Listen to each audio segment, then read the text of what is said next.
देव्योवाच व्रियतां त्रिदशाः सर्वे यदस्मत्तोऽभिवाञ्छितं। देवा ऊचुः भगवत्या कृतं सर्वं न किञ्चिदवशिष्यते।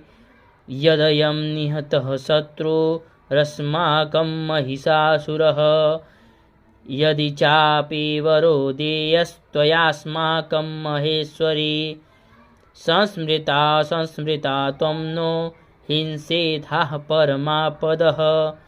यश्च मर्त्यस्त्ववैरेभिस्त्वां स्तोष्यत्यमलानने। तस्य वित्तर्दिभिभवैर्धनदारादिसम्पदां वृद्ध्यैस्मस्तप्रसन्ना त्वं भवेथाः सर्वताम्बिके।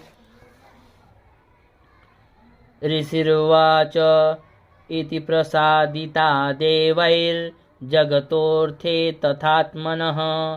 तथेत्युक्त्वा भद्रकाली बभूवान्तर्हिता नृप।